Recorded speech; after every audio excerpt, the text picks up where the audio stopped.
kemudian dapat kita amalkan, dan tentunya juga dapat kita sebarkan ke keluarga kita dan juga ke sahabat-sahabat kita.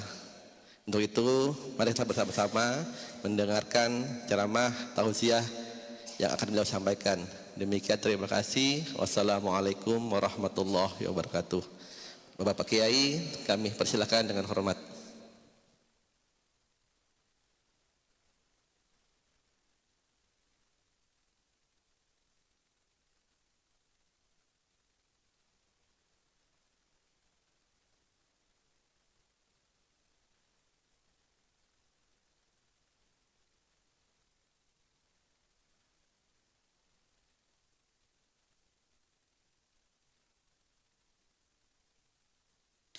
Assalamualaikum warahmatullahi wabarakatuh.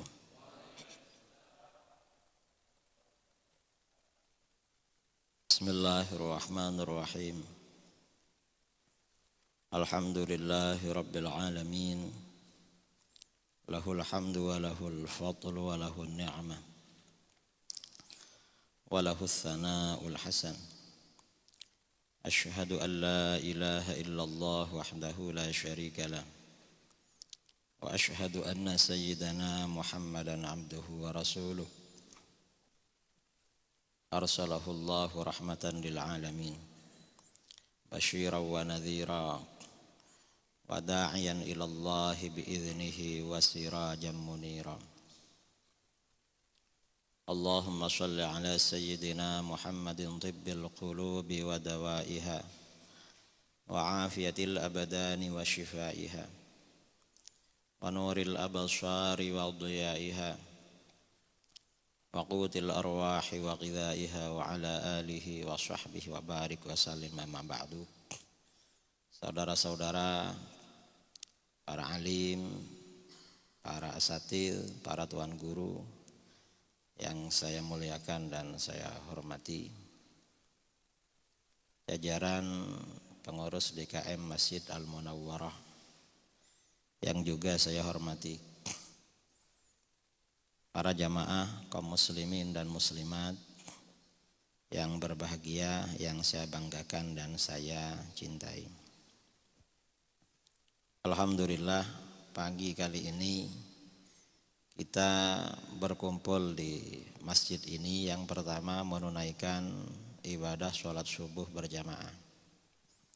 Yang kedua dilanjutkan dengan kajian ilmiah kuliah subuh.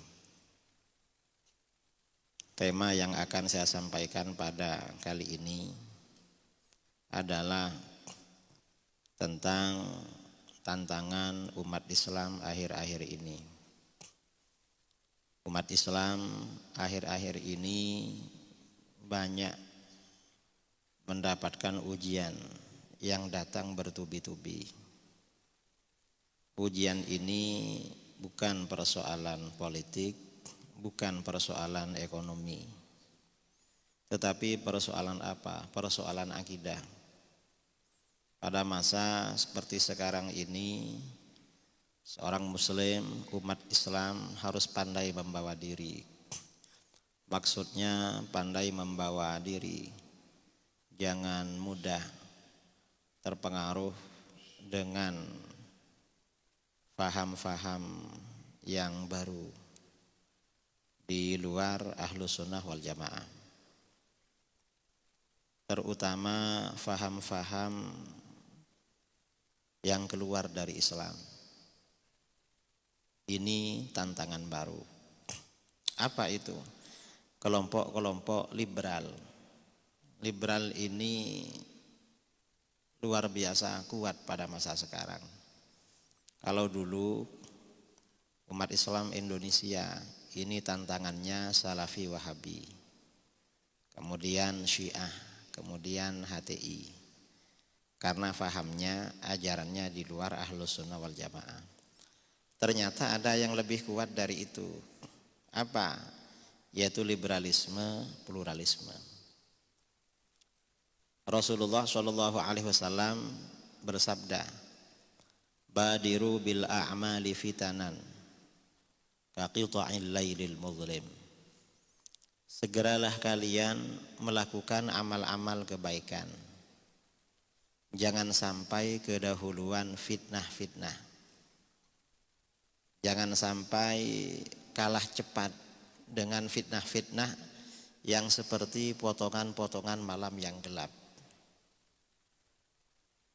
Apa yang dimaksud fitnah-fitnah seperti potongan-potongan malam yang gelap? Fitnah itu artinya ujian atau godaan. Kalau seperti potongan-potongan malam yang gelap, fitnah ini sebenarnya gelap. Jadi fitnah ini sebenarnya kegelapan, tapi membingungkan. Mengapa? Suasananya tidak jelas. Coba kita ini keluar rumah malam-malam, suasananya gelap. Mungkin kita bawa senter, bawa apa? Bawa lampu. Atau malam-malam keluar suasananya terang, kita enak. Nah kalau suasana nggak jelas, gelap terang, ini kan bingung. Nanti bawa lampu, ini kayaknya terang. Nggak bawa lampu, kayaknya gelap. Memang gelap terang. Nah, lalu apa hubungannya dengan keadaan sekarang? Fitnah-fitnah seperti potongan-potongan malam yang gelap. Artinya ada kalimat-kalimat yang dilontarkan. Kalimat-kalimat itu isinya fatal. Mengapa? Karena bisa menyebabkan seseorang tersesat dalam agama. Atau bahkan menyebabkan seseorang menjadi kufur. Tapi yang mengucapkan itu justru orang-orang yang ditokohkan. Tokoh dalam apa? Bisa jadi tokoh dalam agama. Karena dia sudah dipanggil tuan guru, dipanggil buya, dipanggil kiai, atau tokoh dalam negara karena dia seorang pejabat tinggi. Itu namanya fitnah seperti potongan-potongan malam yang gelap. Katanya berbicara begini gak boleh, tapi itu yang ngomong kok kiai. Katanya berbicara begini sesat, yang berbicara buya.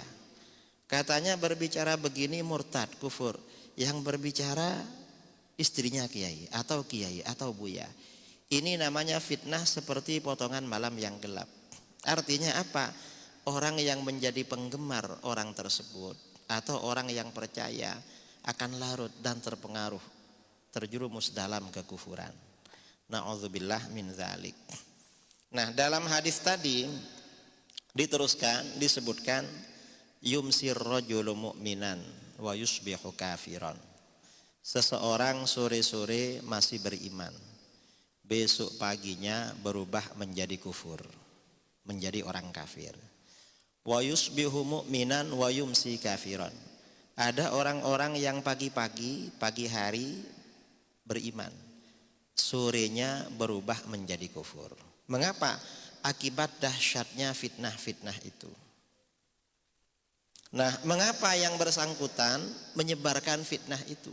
Dalam hadis ini diterangkan, yabi'u ahadukum dinahu bi'aradin minad dunya. Salah seorang kamu menukar agamanya dengan benda dari dunia. Artinya apa? Dia sanggup melontarkan perkataan-perkataan kufur itu karena ada yang bayar, dan bayarannya miliaran. Ini fitnah akhir zaman. Yang kasihan yang terpengaruh dengan mereka, nggak dibayar malah ikut kufur. Kalau mereka kufur kan dapat uang. Yang kasihan masyarakat awam. Ini fitnah akhir zaman, saudara. Nah, apa contohnya? Kalimat-kalimat kufur yang sekarang ini lagi viral. Contoh kalimat-kalimat kufur yang sekarang ini lagi viral. Di negara kita ini ada aliran namanya aliran Nusantara, disingkat dengan ANUS, atau kelompok Islam Nusantara, disingkat dengan INUS atau ANUS. Kelompok Nusantara ini punya pendapat di mana viral videonya, dan dia pimpinan ormas. Apa katanya? Islam yang baik itu Islam Nusantara. Kalau Islam Arab itu tidak baik. Dan orang Nusantara ini orang baik-baik, orang Arab tidak baik. Ini kata kelompok ini. Lebih parah lagi kata orang ini, kelompok Nusantara ini. Orang Arab itu kadrun. Apa kadrun itu? Kadal gurun. Itu gak boleh pernyataan seperti itu. Menganggap bangsa Nusantara lebih mulia, lebih baik daripada orang Arab itu tidak boleh. Mengapa? Karena itu akibatnya merendahkan, melecehkan baginda Rasulullah SAW. Akibatnya itu. Mengapa begitu? Rasulullah itu manusia pilihan. Rasulullah itu manusia yang agung. Rasulullah itu lebih sempurna, lebih utama daripada siapapun di muka bumi. Itu akidah Islam. Rasulullah itu misalnya dari segi nama. Nabi kita ini namanya Muhammad. Muhammad itu artinya apa? Orang yang banyak dipuji. Mengapa Rasulullah itu dikasih nama Muhammad? Orang yang paling banyak dipuji. Nama bagi seorang nabi itu beda dengan nama bagi orang biasa seperti kita. Bedanya apa? Kalau nama bagi kita itu hanya sebuah nama tanpa makna. Tapi nama bagi seorang nabi itu memang sifat kepribadian beliau. Karenanya Rasulullah ini namanya banyak. Orang semakin tinggi kesempurnaannya, namanya semakin banyak. Misalnya orang kuliah, anak kuliahan. Kalau S1 LC, Fulan LC. Nanti sekolah lagi tambah MA, LC MA. Nanti kuliah lagi, doktor LC LA. Nanti diakui oleh pemerintah dunia pendidikan, profesor, doktor LC MA. Itu manusia. Manusia biasa. Para nabi juga begitu. Semakin tinggi derajatnya, semakin banyak namanya. Rasulullah SAW ini kata para ulama, ada yang mengatakan beliau punya nama-nama jumlahnya 200 nama. Ada yang mengatakan 400. Ada yang mengatakan 500. Ada yang mengatakan 1000 nama bagi beliau. Nama itu disebutkan di dalam Al-Quran, di dalam hadis-hadis, dan di dalam kitab-kitab samawi sebelumnya. Nama-nama beliau. Dan nama bagi beliau itu memang sifat kepribadian. Contohnya apa? Beliau ini di antara namanya adalah Muhammad. Muhammad itu artinya apa? Orang yang selalu dipuji. Orang yang banyak dipuji. Dan memang Rasulullah itu orang yang paling banyak dipuji. Orang itu kalau banyak dipuji biasanya menjadi buah bibir. Sering disebutkan orang. Coba kita pikir, siapa orang di dunia yang paling banyak disebutkan orang? Rasulullah. Setiap orang azan nyebut nama beliau. Orang sholat nyebut nama beliau. Orang berdoa bersolawat pada beliau. Apalagi orang bersolawat. Enggak ada yang seperti beliau. Dan beliau itu dipuji bukan karena disebut. Tetapi memang apa saja yang ada pada diri beliau itu selalu terpuji. Momen-momen apa saja yang terjadi pada beliau, beliau selalu yang terpuji. Apa saja yang berkaitan dengan beliau selalu dipuji. Karena selalu diberikan yang terbaik oleh Allah. Makanya beliau diberi nama Muhammad. Ini contoh ya. Rasulullah itu lahir dari keluarga Bani Hashim. Karena Muhammad bin Abdullah bin Abdul Muttalib bin Hashim. Keturunan Bani Hashim. Bani Hashim ini marga dari suku Quraisy. Cabang dari suku Quraisy. Bin Hashim, bin Abdi Manaf, bin Qusay, bin Kilab, bin Murrah, bin Ka'ab, bin Lu'ay, bin Ghalib. Katanya Quraisy itu. Nah Quraisy ini cabang dari suku Kinanah, bin Kinanah, bin Mudrikah, bin Ilyas, bin Mudar. Nah, kemudian Kinanah ini cabang dari suku Bani Ismail, Nabi Ismail. Nah Nabi Ismail bagian dari keluarga bangsa Arab. Nah golongan yang melahirkan Rasulullah itu terbaik. Memang dipilih oleh Allah. Lebih baik daripada golongan-golongan lain yang tidak melahirkan beliau. Makanya di dalam hadis Rasulullah SAW bersabda, Innallaha astafa Kinanata min bani Ismail. Sesungguhnya Allah memilih suku Kinanah dari keluarga Bani Ismail. Artinya apa? Setelah Nabi Ismail ini anak cucunya ramai, bersuku-suku. Suku yang terbaik itu suku Kinanah, karena akan melahirkan Rasulullah. Maksudnya terbaik bagaimana? Suku Kinanah ini dianggap suku yang paling berintegritas. Anggotanya itu akhlaknya bagus-bagus.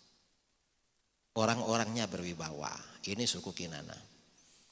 Setelah suku Kinanah ini anak cucunya ramai. Wastofa min Kinanata Quraisyan. Allah memilih suku Quraisy di antara keturunan Kinanah. Suku Quraisy ini suku yang orang-orangnya dianggap berintegritas. Paling disegani di Arab. Paling berwibawa. Sehingga turun surat namanya surat Quraisy. Mengapa turun surat Quraisy? Itu pujian tentang keistimewaan Quraisy. Li'ilafi Quraisy ilafihim rihlatas syita'i was-shaif. Karena kebiasaan orang Quraisy. Kebiasaan apa? Kebiasaan mereka melakukan perjalanan pada waktu musim kemarau dan musim hujan. Musim satunya mereka melakukan perjalanan ke Palestina, satunya ke Yaman. Tiap musim berubah. Nah, Quraisy ini melakukan perjalanan begitu.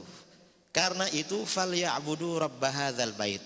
Hendaklah orang-orang Quraisy ini menyembah Tuhannya Baitullah ini, yaitu Allah, jangan menyembah berhala. Mengapa? Allazi at'amahum min ju'.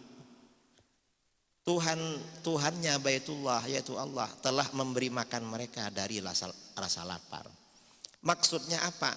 Quraisy ini diistimewakan oleh Allah. Ketika bangsa-bangsa lain, ketika suku-suku lain di Arab menghadapi kelaparan, suku Quraisy tak pernah kelaparan. Oleh Allah dijaga. Wa amanahum min khauf. Allah memberi rasa aman orang Quraisy dari ketakutan. Maksudnya apa? Ketika suku-suku lain di Arab ketakutan, diserbu oleh suku-suku lain sesama Arabnya. Atau ketika perjalanan, suku-suku lain ketakutan, dirampok di tengah jalan. Barang-barangnya diambil, orangnya dibunuh atau dijadikan budak, diperjualbelikan. Suku Quraisy itu aman, saudara. Enggak pernah dirampok dan enggak pernah diserbu oleh suku lain. Mengapa aman? Suku Quraisy ini suku paling berwibawa, disegani oleh orang. Kalau orang Quraisy ini melakukan perjalanan, misalnya berapa orang, 2 orang atau 1 orang atau berapa orang lah, malam-malam bertemu rampok, bertemu begal. Maka ditanya, dari mana? Orang Quraisy menjawab, kami dari suku Quraisy, penjaga tanah suci. Perampoknya gak berani. Mengapa? Segan sama orang Quraisy, takut kualat. Kalau menurut kita ini takut kena kualat. Artinya apa? Orang Quraisy ini memang istimewa. Yang lain ketakutan, orang Quraisy gak takut. Ini keluarganya Rasulullah SAW. Memang dianggap punya integritas itu. Beda dengan bangsa-bangsa lain. Bangsa kita gak berwibawa, saudara. Mengapa gak berwibawa? Kita ini dijajah Belanda berapa puluh tahun? 350. Gak wibawa. Ini bangsa kita. Nah, setelah suku Quraisy ini ramai, anak cucunya wastafa min Quraisyin Bani Hashim. Allah memilih keluarga Bani Hashim di antara suku Quraisy. Keluarga Bani Hashim ini bangsawan level paling tinggi, paling disegani di Arab, di Mekah.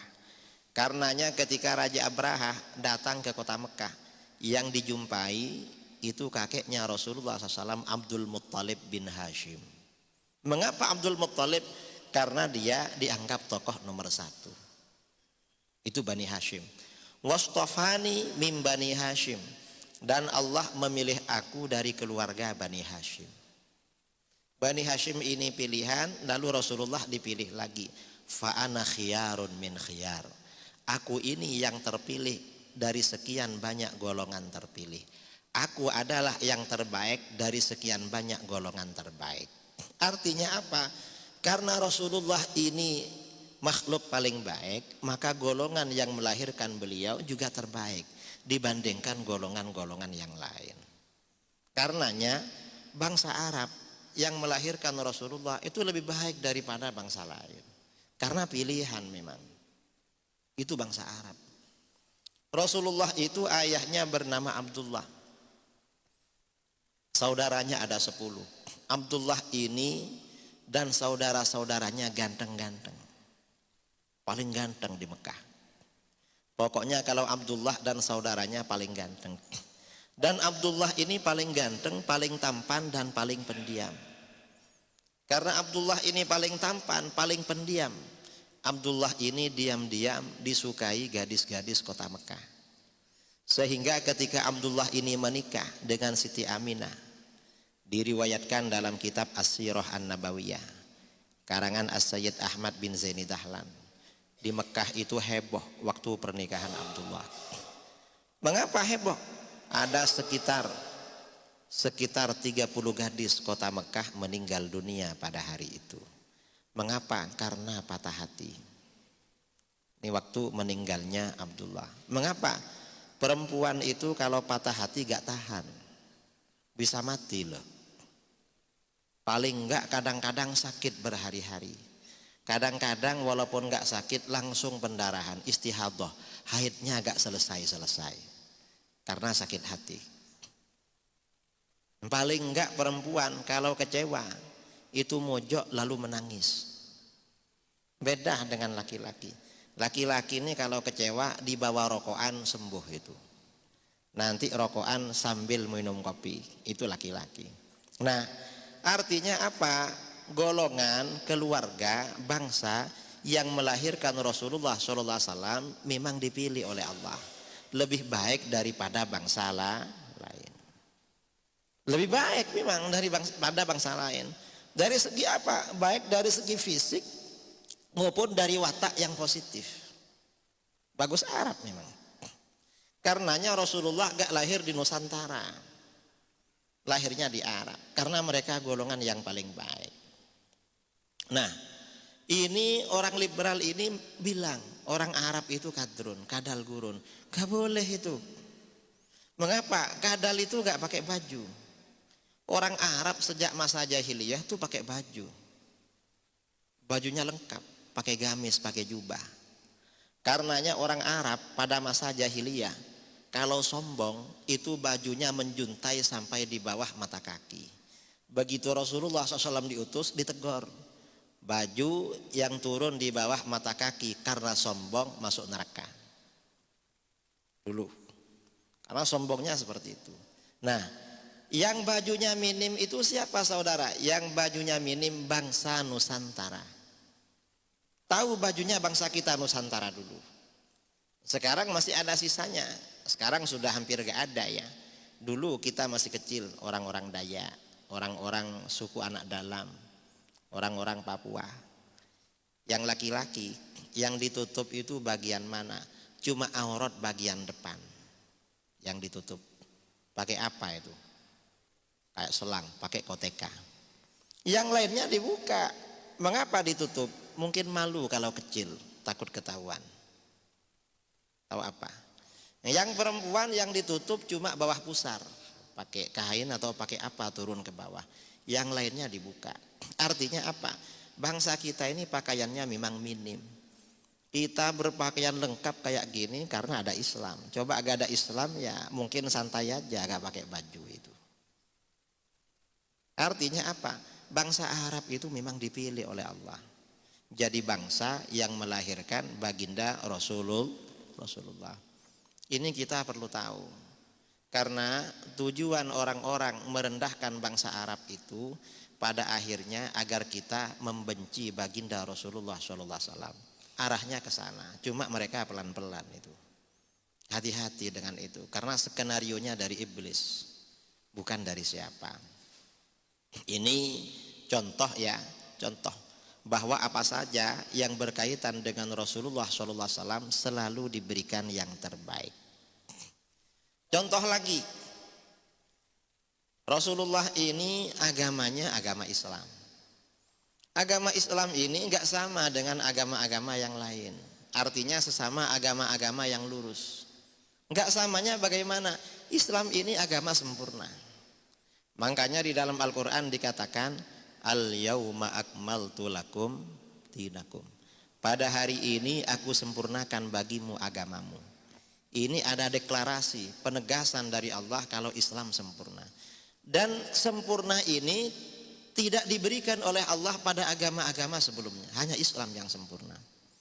Karenanya ketika orang-orang Yahudi berdialog dengan Sayyidina Umar bin Khattab tentang ayat ini, al-yauma akmaltu lakum dinakum. Bagaimana kata Yahudi? Kata Yahudi, "Lau nazalat hadhil ayatu fina, laja'alna yaumaha 'idan." Coba ayat ini turun pada kami orang-orang Yahudi, pasti hari turunnya kami jadikan hari raya. Mengapa? Ini kebanggaan luar biasa karena agamanya dianggap sempurna oleh Allah. Berarti bagaimana? Agama sebelum Islam oleh Allah gak dianggap sempurna. Jadi Islam ini sempurna. Sempurna apanya? Dalil-dalilnya sempurna. Persoalan apa yang gak ada dalilnya? Lalu sempurna apanya? Ajaran-ajarannya sempurna. Kok sempurna? Semua aspek dalam kehidupan ini pasti disentuh oleh hukum Islam. Kita ini kalau masuk masjid ada adabnya apa enggak? Ada adabnya. Apa adabnya? Kaki yang naik sebelah kanan dulu baca doa. Allahumma ghfirli waftahli abwaaba rahmatik. Kalau keluar dari masjid ada adabnya apa enggak? Ada adab. Kaki sebelah kiri duluan lalu berdoa, Allahumma inni as'aluka min fadlikal azim. Lalu pakai sandal, ada adabnya? Ada. Gimana? Yang masuk pertama kali yang mana? Sebelah kanan. Kalau melepas sandal, yang lepas pertama kali yang mana? Sebelah kiri. Pakai baju juga begitu. Masuk rumah ada adabnya. Keluar rumah ada adabnya. Masuk kamar mandi ada adabnya. Keluar kamar mandi ada adabnya. Masuk kamar privasi suami istri ada adabnya. Mau makan semuanya ada adabnya. Agama lain gak ada saudara. Ini paling lengkap. Karenanya kalau ada momen, ada kejadian, lalu kita bingung, kalau terjadi seperti ini baca apa, ngapain? Ini perlu belajar lagi. Mengapa? Islam itu lengkap. Setiap momen adabnya beda-beda. Karena agama sempurna. Ini gak sama dengan agama-agama yang lain. Memang istimewa agamanya Rasulullah SAW ini. Ini kemarin ada orang liberal ngomong, apa kata dia? Islam itu belum sempurna dan tidak akan sempurna. Loh, gak sempurna. Yang gak sempurna itu Islamnya kamu, Islam liberal. Kalau Islamnya Rasulullah, Islamnya para sahabat, Islamnya para ulama salaf, Islamnya para aulia, Islamnya ahlus sunnah wal jamaah, itu Islam yang sempurna. Kita harus punya keyakinan seperti itu. Kalau menolak, tidak menganggap Islam sempurna, kafir. Mengapa? Karena melawan Al-Quran. Gak boleh melawan Al-Quran, itu gak boleh. Ini contoh ya, kesempurnaan Islam.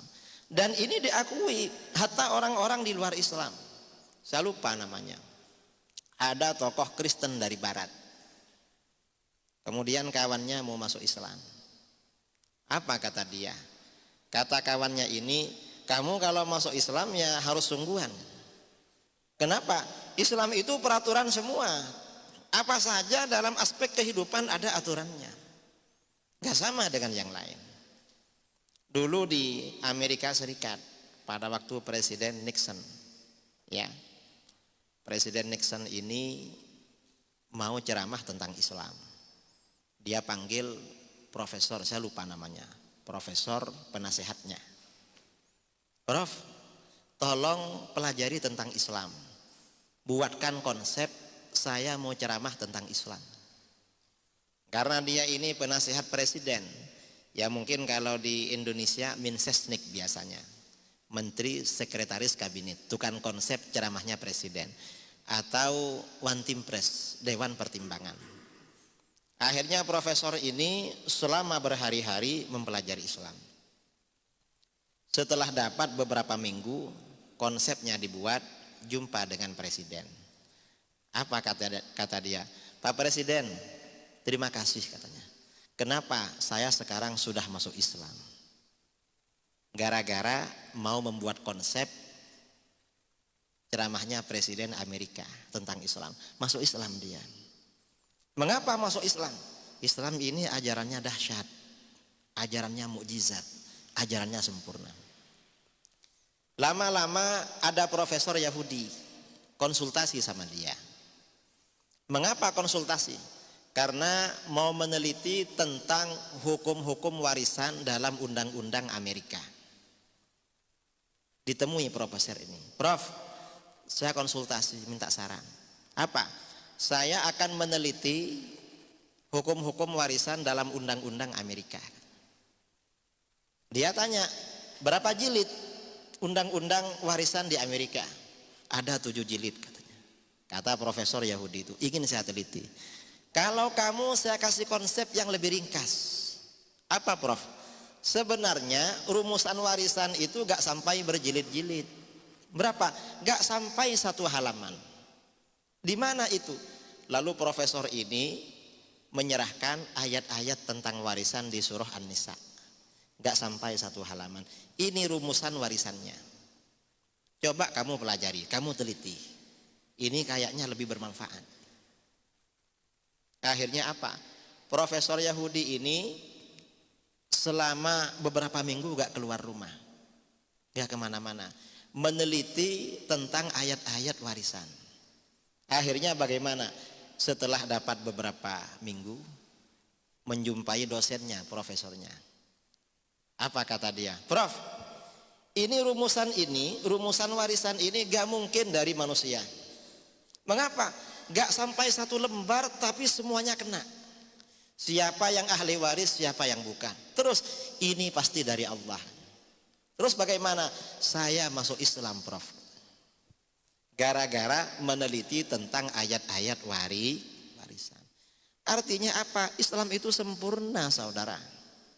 Bukan agama tidak sempurna. Ini luar biasa. Ada lagi ya, ini kasus akhir-akhir ini, mungkin gak sampai 10 tahun. Di Amerika ada orang Yahudi, dia dokter kulit dan kelamin. Dia meneliti mengapa orang Islam kalau cerai dengan suaminya ada kewajiban iddah. Istri itu iddah. Kalau cerainya cerai hidup, iddahnya 3 sucian. Tapi kalau cerainya ditinggal mati, iddahnya 4 bulan 10 hari. Nggak boleh nikah sampai selesai iddah. Diteliti sama dia. Ternyata apa? Ternyata seorang wanita kalau sudah menikah, kumpul dengan suaminya, punya suaminya itu terekam. Ada rekamannya di punya istrinya itu. Di kemaluan istrinya merekam punya suaminya. Dan rekaman itu akan hilang ketika cerai dan melakukan iddah. Makanya selesai iddah baru bisa kawin. Mengapa baru bisa kawin? Agar rekamannya gak campur dengan rekaman yang lain. Ada rekaman katanya, terekam. Kayak flash disk ya. Kamu pernah punya laptop atau komputer. Flash disk itu kalau ada virusnya masuk ke laptop. Kira-kira virusnya terekam apa enggak? Terekam kan? Nah, flash disk punya laki-laki ini kalau masuk ke apa namanya tempat masuknya flash disk itu? Hah? Port ya? Hah? USB ya? Ya pokoknya kalau masuk ke situ terekam. Terekam.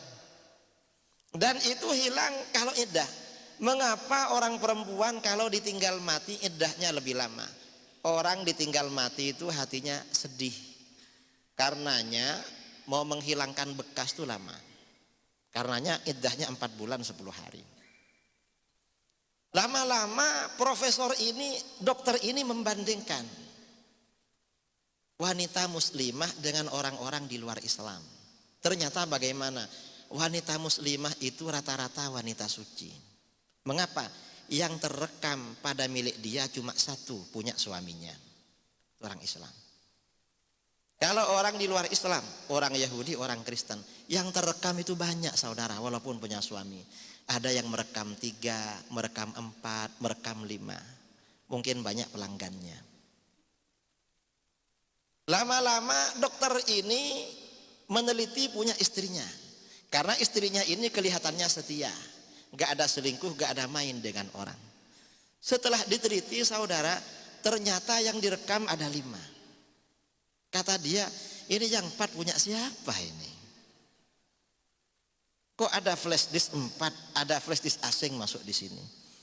Dia anaknya 4. Lama-lama anaknya yang 4 dites DNA. Ternyata yang cocok dengan dia cuma 2. Yang 2 gak cocok. Loh, ini yang 2 anaknya siapa ini? Akhirnya bagaimana? Orang ini masuk Islam. Mengapa? Ternyata hukum-hukum di dalam Islam itu hikmahnya luar biasa. Ini syarat Islam saudara, beda dengan agama lain. Karenanya kita ini bangga menjadi orang Islam. Orang Islam itu suci. Karenanya kesucian di dalam Islam itu sangat penting. Ini akidah Islam. Islam itu agama yang sempurna. Dan banyak orang-orang barat yang masuk Islam karena kagum dengan kesempurnaan Islam. Bukan karena apa. Dan mereka meneliti sendiri. Justru orang Islam sebagian yang keluar dari Islam. Mengapa? Karena bodoh. Yang orang di luar Islam berbondong-bondong masuk Islam. Saya waktu tinggal di Inggris, di Eropa, di Central Masjid di London itu, setiap hari 4 orang, 5 orang masuk Islam. Dan orang asli sana. Itu luar biasa. Ini contoh ya bahwa Islam itu agama yang sempurna. Contoh lagi, Rasulullah ini kan makhluk paling mulia, paling utama. Maka bagaimana? Umatnya juga umat terbaik. Gak sama dengan umatnya nabi-nabi sebelumnya. Di dalam Al-Quran dikatakan, kuntum khaira ummatin ukhrijat linnas ta'muruna bil ma'ruf wa tanhauna 'anil munkar. Kalian adalah sebaik-baik golongan yang dikeluarkan bagi umat manusia. Umat Islam ini umat terbaik. Umat Islam ini umat terbaik dibandingkan siapa? Umat Islam ini umat terbaik perbandingannya dibandingkan umat-umat para nabi terdahulu yang masih lurus berjalan di atas ajaran tauhid. Artinya umatnya Rasulullah ini lebih utama daripada umatnya Nabi Adam. Lebih utama daripada umatnya Nabi Nuh. Lebih utama daripada umatnya Nabi Saleh. Daripada umatnya Nabi Ibrahim. Daripada umatnya Nabi Lut. Daripada umatnya Nabi Yunus. Daripada umatnya Nabi Shu'aib. Daripada umatnya Nabi Musa dan nabi-nabi yang lain. Lebih utama saudara. Makanya di dalam hadis Rasulullah SAW bersabda, antum tufuna sab'ina ummatan. Kalian adalah penyempurna 70 golongan. Umatnya Rasulullah ini penutup 70 golongan. Yang namanya penyempurna atau penutup, makanan. Kalau makanan penutup, itu paling lezat rasanya manis. Kita istilahkan dengan cuci mulut, betul? Padahal itu bukan cuci mulut. Karena kotor lagi dimasukkan itu. Itu maksudnya cuci rasa. Rasa terakhir, rasa paling enak. Nah, karena umatnya Rasulullah ini umat penyempurna, penutup, maka bagaimana? Antum khairuha wa akramuha 'alallahi azza wajal. Kalian adalah yang terbaik dan yang paling mulia di hadapan Allah azza wajalla. Jadi umat Islam ini umat terbaik dibandingkan umat-umat para nabi. Karena umat Islam ini umat terbaik, gak bisa disamakan dengan umat-umat kafir yang ada sekarang. Kalau dengan orang kafir gak bisa dibandingkan. Mengapa gak bisa?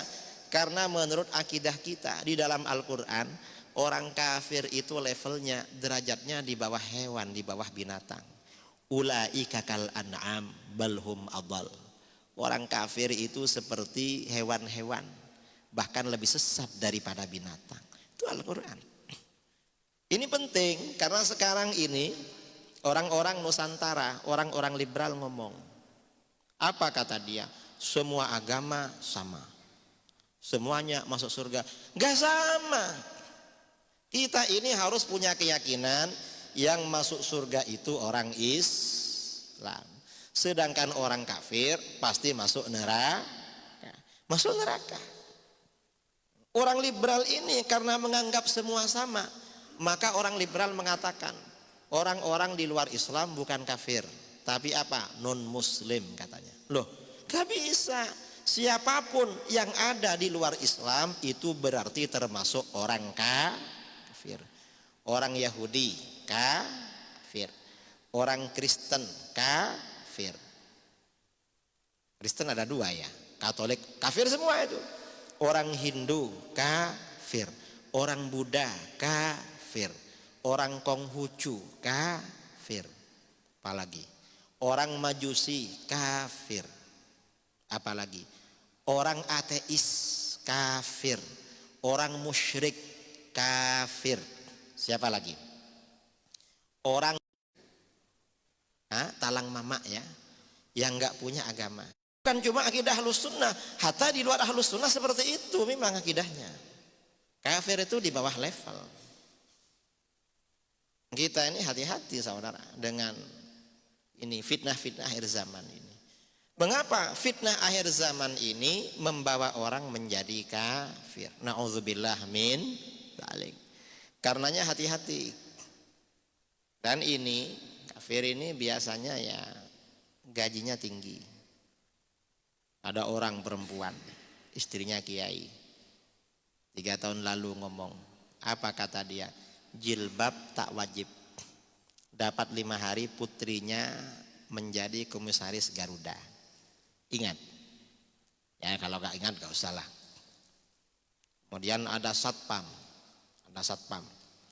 2 bulan lalu bilang semua agama sama. Kapan hari itu dilantik menjadi ketua satpam. Ngerti? Ya pokoknya yang kafir-kafir cepat naik pangkat. Kalau satpam anggota jadi ketua satpam itu di negara kita. Ya memang ongkosnya ya kafir itu. Betul. Sabda Rasulullah SAW, orang yang seperti itu ada yang bayar. Karenanya hati-hati. Zaman seperti sekarang ini, kita ini kalau punya anak sebaiknya pernah masukkan pesantren. Mengapa? Agar kita tidak punya beban moral pada anak, imannya menjadi kuat. Tujuannya itu. Tapi gak sembarang pesantren saudara. Mengapa? Kalau dulu yang namanya pondok pesantren itu pasti Ahlus Sunnah wal Jamaah. Sekarang ini Wahabi bikin pondok. Ada di Batam pondok Wahabi. Bukan ada, banyak. Kemudian LDII bikin pondok juga. Kemudian Syiah bikin pondok juga. Cuma di Batam gak ada. Yang gak bikin pondok itu cuma PKI. Belum bikin sampai sekarang. Kalau yang lain sudah semua. Tapi yang liberal pondoknya ada. Ada orang-orang liberal yang bikin pondok itu. Hati-hati walaupun memondokkan anaknya. Karena itu tanggung jawab moral. Khawatir anak kita terpengaruh. Karena yang melontarkan kalimat-kalimat kufur seperti tadi. Itu ada yang titelnya kiai. Ada yang titelnya buya. Ada yang titelnya buya. Ada yang titelnya ustadz. Ada titelnya tuan guru. Ada titelnya habib. Masyarakat awam ini kan gampang percaya. Oh itu kiai yang ngomong. Malah yang gak dibilang kiai menyalahkan, gak diterima. Kamu ini apa? Kan cuma orang kampung. Jamaah Masjid Al-Munawwarah. Gak dipercaya. Mengapa? Karena yang ngomong di sana di Jakarta sering masuk TV. Ini pentingnya menjaga akidah umat. Nah, karena ini hampir pukul 6, mungkin sebelum kita tutup ada yang mau sharing atau tanya. Silahkan yang mau tanya. Saya mau minum-minum dulu. Air di depan silahkan diminum.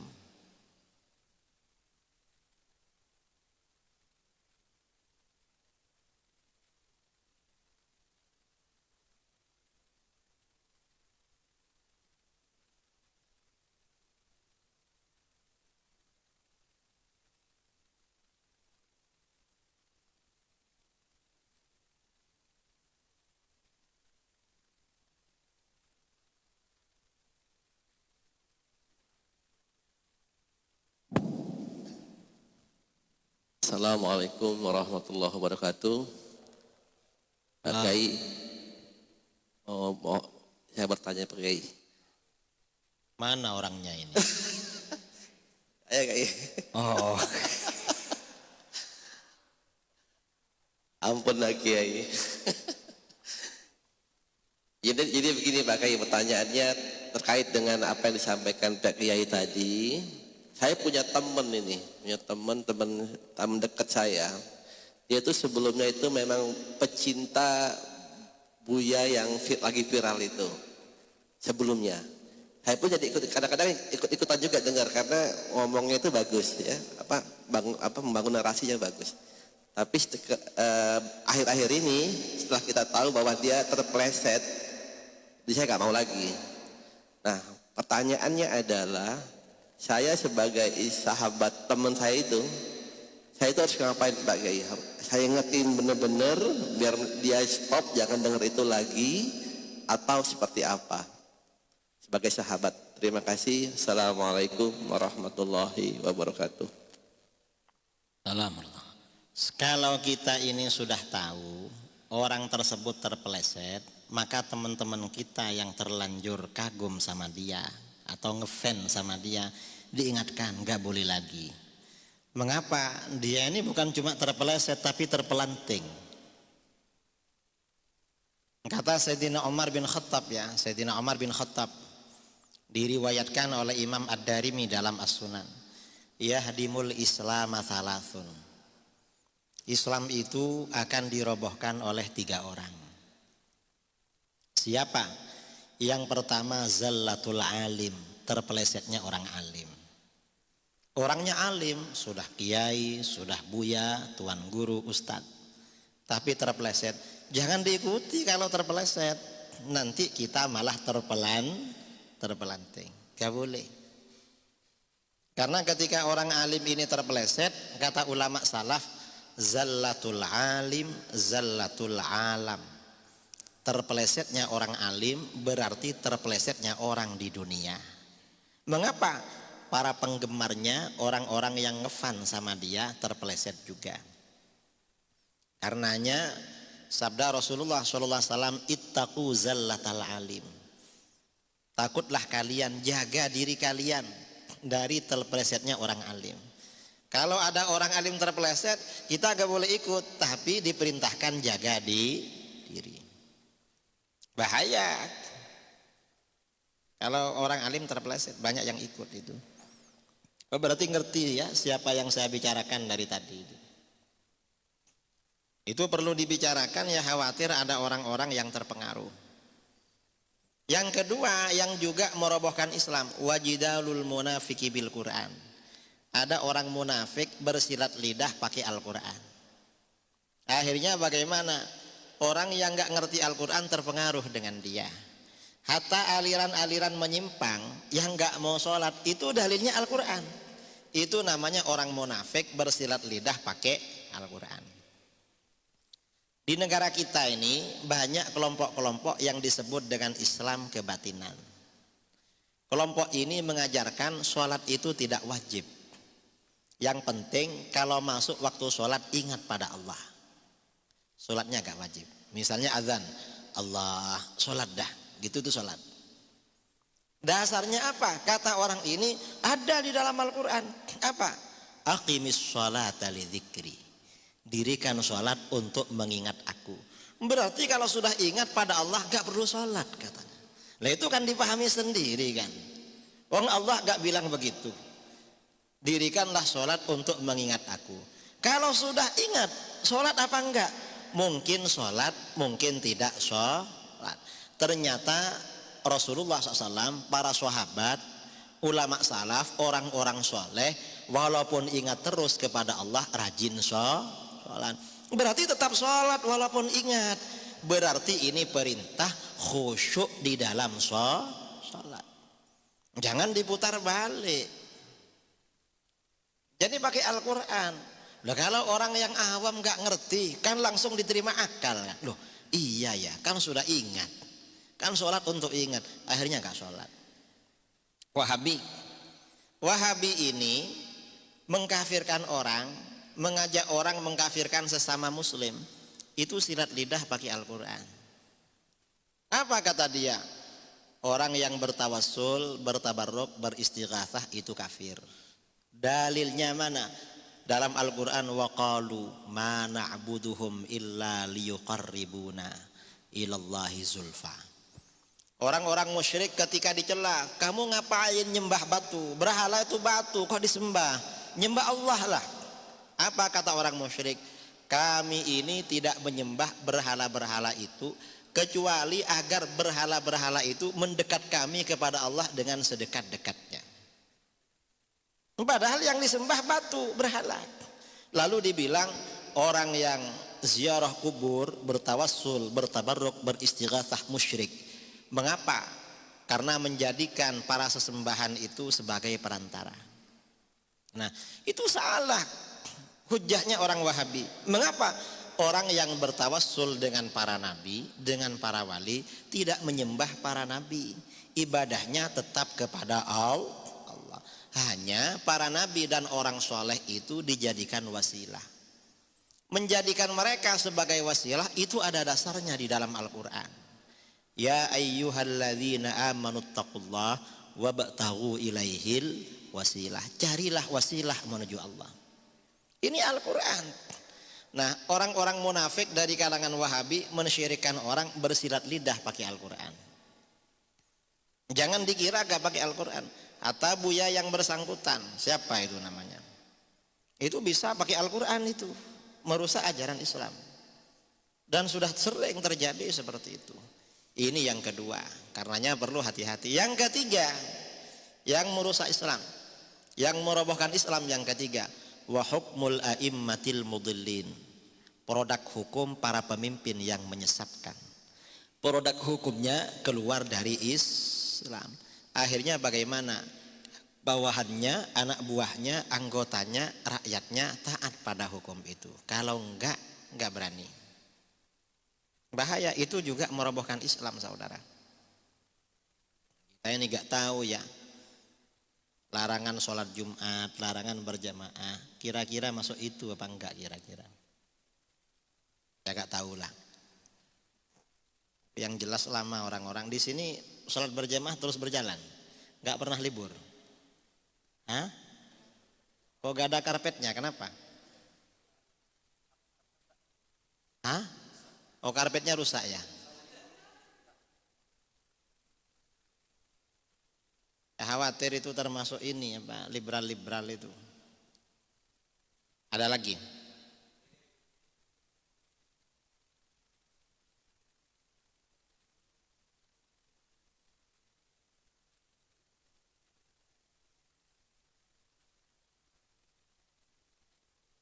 Terkait dengan pemberitaan yang terkini nih Kiai, masalah wacana pembubaran MUI. Nah, seperti yang kita tahu Kiai, di tubuh MUI itu sendiri kan mayoritas pengurus MUI baik di pusat maupun di daerah itu kan adalah orang-orang NU. Nah, berhubung Kiai baik secara kultural maupun struktural mungkin memang 100% NU, maka saya tanyakan, apakah program dalam tanda kutip untuk pembubaran MUI ini tidak ditanggapi secara berbahaya oleh saudara-saudara kita di NU? Itu aja Kiai. Saya kira segelintir orang yang teriak-teriak MUI dibubarkan, itu kelompoknya orang-orang munafik, artinya orang-orang liberal. Orang-orang liberal. Apakah nggak perlu ditanggapi? Ya ditanggapi dengan aksi nyata aja, nggak perlu ditanggapi pernyataannya. Karena kalau ditanggapi nanti dia tambah terkenal. Dan MUI ini sudah mengakar seluruh Indonesia. Mau dibubarkan gimana? Dan kalaupun dibubarkan, nanti mereka membentuk perkumpulan sendiri. Gak bisa dibendung seperti itu. Umat Islam ini memang karakternya amar ma'ruf nahi munkar. Dibubarkan bikin sendiri nanti. Kalau bikin sendiri tambah banyak, tambah ruwet malah mengaturnya. Saya kira pemerintah mikir-mikir membubarkan itu. Beda kalau dengan pembubaran HTI, karena belum mengakar. Orang-orang yang ada di HTI bukan tokoh-tokoh sentral di pusat maupun di daerah. Makanya begitu dibubarkan ya habis. Kalau MUI ini berat loh membubarkan. Orang-orangnya banyak tokoh-tokoh sentral. Walaupun nggak pakai baju MUI, mereka bisa kumpulan. Ya mudah-mudahan Allah memberikan kekuatan kepada para ulama-ulama kita yang duduk di NU maupun di MUI, di ormas-ormas yang lain. Harapannya seperti itu. Ada lagi. Terakhir.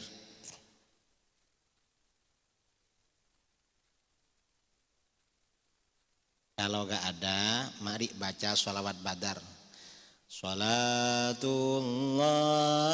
salamullah ala taha rasulillah. Salatullah salamullah ala yasin habibillah. Tawassalna bismillah wa bil hadi rasulillah wa kulli mujahidin lillah bi ahlil badri ya Allah. Salatullah salamullah ala taha rasulillah. Salatullah salamullah ala yasin habibillah. Ilahi salimil ummah minal afati wan nikmah wa min hami wa min ummah bi ahlil badri ya Allah. Salatullah salamullah ala taha rasulillah. Salatullah salamullah ala yasin habibillah. Wa salli ala nabil barri bila addi wala hasri wal ali sadatil ghurri bi ahlil badri ya Allah. Salatullah salamullah ala taha rasulillah. Salatullah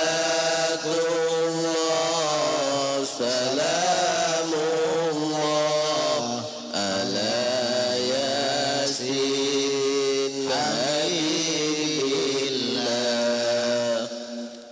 kira itu yang perlu kita sampaikan. Kurang lebihnya mohon maaf yang sebesar-besarnya. Assalamualaikum warahmatullahi wabarakatuh.